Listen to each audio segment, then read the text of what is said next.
उत्तर प्रदेश की राजनीति में एक बार फिर बयानबाजी ने माहौल को गर्म कर दिया है।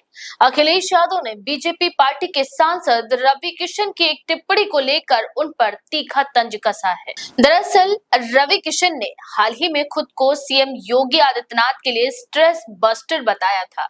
यानी उनका कहना था कि उनकी मौजूदगी मुख्यमंत्री का तनाव कम करती है।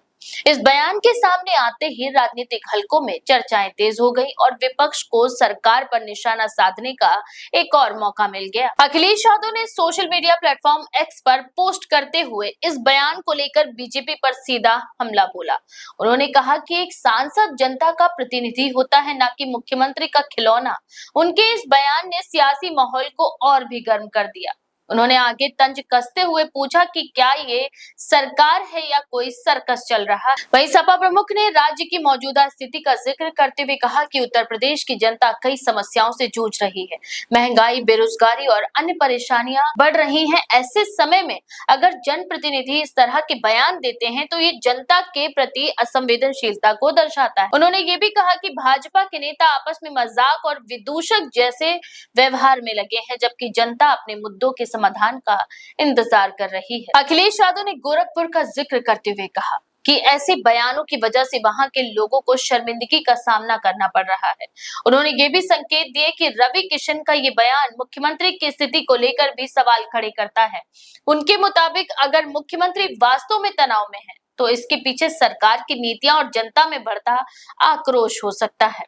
उन्होंने आगे कहा कि जब किसी सरकार के खिलाफ जनता में नाराजगी बढ़ने लगती है और सत्ता पर खतरा मंडराने लगता है तो नेताओं में तनाव होना स्वाभाविक है। इसी संदर्भ में उन्होंने दावा किया है कि राज्य में भ्रष्टाचार और अत्याचार के कारण लोगों में गुस्सा काफी बढ़ रहा है। ये पूरा विवाद उन मीडिया रिपोर्ट्स के बाद सामने आया जिसमें कहा गया कि रवि किशन ने एक कार्यक्रम के दौरान मुख्यमंत्री के साथ अपने संबंधों को लेकर ये स्ट्रेस बस्टर वाली टिप्पणी की थी। दरअसल कई मौकों पर मुख्यमंत्री योगी आदित्यनाथ को सार्वजनिक कार्यक्रम में रवि किशन के साथ हल्के फुल्के अंदाज में बातचीत करते और मजाक करते देखा गया है। हालांकि इस पूरे मामले पर अभी तक ना तो रवि किशन की तरफ से कोई स्पष्ट प्रतिक्रिया आई है और न ही भाजपा ने इस पर आधिकारिक बयान दिया है, लेकिन इस बयानबाजी ने राजनीतिक बहस को जरूर तेज कर दिया है। अब सवाल ये है कि क्या ये सिर्फ एक हल्का फुल्का बयान था जिसे विपक्ष ने बड़ा मुद्दा बना दिया, या फिर इसके पीछे कोई गहरी राजनीतिक रणनीति छिपी है। जैसे जैसे चुनाव नजदीक आएंगे इस तरह के बयान और उन पर होने वाली प्रतिक्रियाएं राजनीति को और दिलचस्प और तीखा बनाती जाएंगी। देश की हर खबर सबसे पहले